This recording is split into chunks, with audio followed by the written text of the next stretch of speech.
ओम शांति। आज हम 18 सितंबर 75 की अव्यक्त वाणी सुनते हैं। आज की वाणी का सार है, माया के चक्करों से परे स्वदर्शन चक्रधारी ही भविष्य में छत्रधारी। निर्बल को महाबलवान बनाने वाले, माया के चक्करों से मुक्त करने वाले, रहम दिल व स्नेह मूर्त शिव बाबा स्वदर्शन चक्रधारी सो छत्रधारी बच्चों को देख बोले। आज बाप दादा सब ब्राह्मण बच्चों के वर्तमान और भविष्य दोनों को देख हर्षित हो रहे हैं। हर एक स्वदर्शन चक्रधारी सो छत्रधारी है, वर्तमान चक्रधारी और भविष्य में छत्रधारी। चक्रधारी नहीं तो छत्रधारी भी नहीं। जिन बच्चों का इस संगम युग का यह थोड़ा सा अमूल्य समय निरंतर सदा काल का चक्र चलता है, अर्थात अविनाशी चक्रधारी है, वही आत्माएं सदा काल छत्रधारी बन सकती है। चक्रधारी बनने वाली आत्मा सदा माया अधिकारी होगी और माया अधिकारी आत्माएं ही बाप के बेहद वर्षे के अधिकारी बनती है, अर्थात स्वदर्शन चक्रधारी सो छत्रधारी बनती है। सदैव चक्र और छत्र दिखाई देता है। चक्रधारी आत्मा की निशानी क्या दिखाई देगी? अपनी निशानी आप सबने देखी है। चक्रधारी अब भी लाइट के छत्रधारी दिखाई देंगे। चक्र की निशानी लाइट का चक्र दिखाई देगा। ऐसा चक्रधारी सदैव माया के अनेक प्रकार के चक्रों से मुक्त होगा। जैसे अपनी देह की स्मृति के अनेक व्यर्थ संकल्पों के चक्रों से, लौकिक और अलौकिक संबंधों के चक्र से, अपने अनेक जन्मों के स्वभाव और संस्कार के चक्र से और प्रकृति के अनेक प्रकार के आकर्षण के चक्र से वह सदैव मुक्त होगा। सिवाय स्वदर्शन चक्र के वह और कोई चक्र में आ नहीं सकेगा। अन्य आत्माओं को भी बाप से प्राप्त हुई शक्तियों द्वारा अनेक चक्करों से सहज ही छुड़ा देगा। माया के अनेक प्रकार के चक्करों की निशानी क्या होगी?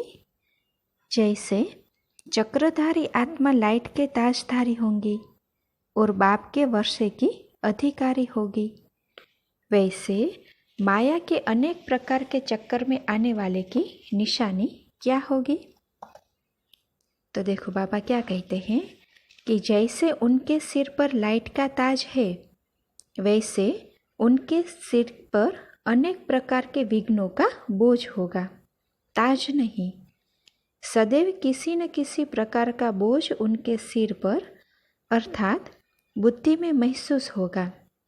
ऐसी आत्मा सदैव कर्जदार और मर्जदार होगी।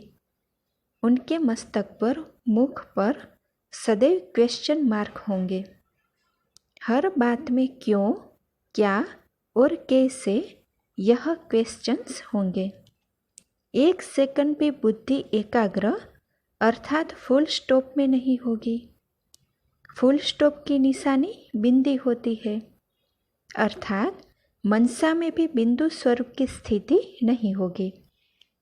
वाचा और कर्मणा में भी बीती सो बीती, नथिंग न्यू, जो होता है वह कल्याणकारी है, ऐसा फुल स्टॉप अर्थात बिंदी लगानी नहीं आएगी। क्वेश्चन मार्क की निशानी देखने में भी टेढ़ी आती है। फुल स्टॉप लिखना सहज है। फुल स्टॉप लिखने से क्वेश्चन मार्क लिखना जरा मुश्किल होता है। तो अनेक प्रकार के क्वेश्चन करना, चाहे स्वयं से अथवा दूसरों से या बाप से, यही निशानी है कि यह आत्मा स्वदर्शन चक्रधारी सो छत्रधारी नहीं। ऐसी आत्मा हर संकल्प में सदा स्वयं से भी क्वेश्चन करती रहेगी कि क्या मैं सफलता मूर्त बन सकती हूँ? मैं सर्व के संपर्क में सफलता प्राप्त कर समीप आत्मा बनूंगी? मैं सर्व के स्वभाव संस्कारों में चल सकूंगी? सर्व को संतुष्ट कर सकूंगी? ऐसे अनेक प्रकार के क्वेश्चन स्वयं के प्रति भी होंगे और अन्य के प्रति भी होंगे। यह मेरे से ऐसा क्यों चलते? मुझे विशेष सहयोग क्यों नहीं मिलता? मेरा नाम, मेरा मान क्यों नहीं होता? इसी प्रकार के अन्य के प्रति क्वेश्चन होंगे। ऐसे ही बाप के प्रति भी क्वेश्चन होंगे। जब बाप सर्वशक्तिवान है तो मेरी बुद्धि को क्यों नहीं पलटाते? नज़र से निहाल करने वाले मेरी तरफ नज़र क्यों नहीं रखते? जबकि बाप है तो जैसी भी हूँ, कैसी भी हूँ, उनकी ही हूँ। उनकी जिम्मेवारी है मुझे पार कराना। जब दाता है तो मैं जो चाहती हूँ वह क्यों नहीं देता? त्रिकालदर्शी है, मेरे तीनों कालों को जानता है, तो मुझे स्वयं ही अपनी शक्ति से श्रेष्ठ पद क्यों नहीं दिलाता? तो देखो बाबा कहते हैं कि ऐसी मीठी मीठी शिकायतें बाप के आगे रखते हैं। एक तरफ जन्म जन्म का बोझ, दूसरी तरफ बाप के बच्चे होने के नाते बाप द्वारा प्राप्त हुए सर्व अधिकार का रिटर्न करने का कर्ज पालन न करने के कारण, अर्थात अपना फर्ज न पालन करने के कारण फर्ज के बजाय कर्ज बन जाता है। कर्ज का बोझ आत्मा की सर्व कमजोरियों के मर्ज के रूप में ले आता है।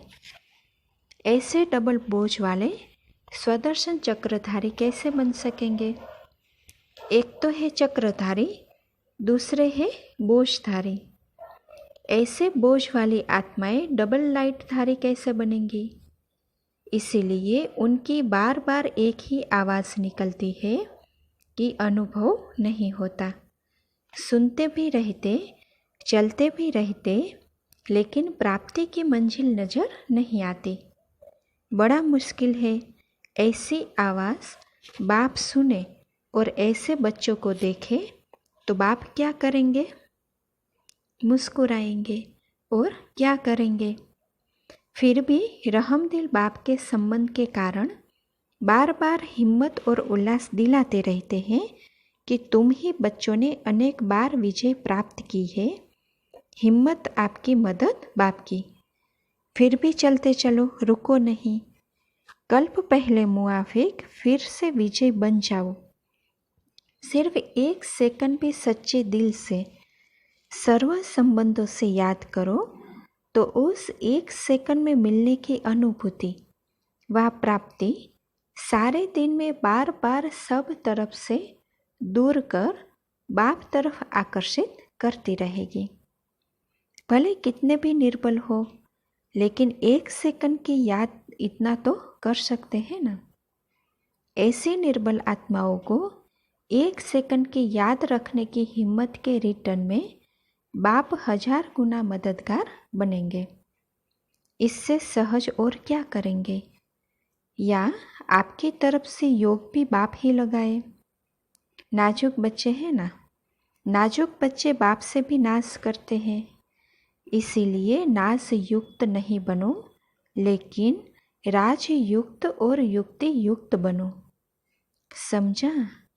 अच्छा, ऐसे चक्रधारी सो छत्रधारी स्वयं को और सबको निर्बल से महाबलवान बनाने वाले, सर्व कमजोरियों के सेकंड में संकल्प में बलि देने वाले, ऐसे महाबली चढ़ाने वाले महाबलवान अर्थात मास्टर सर्व शक्तियों को शस्त्र समान कर्तव्य में लाने वाले, ऐसे कर्मयोगी सहज योगी आत्माओं के प्रति बाप दादा का याद प्यार और नमस्ते।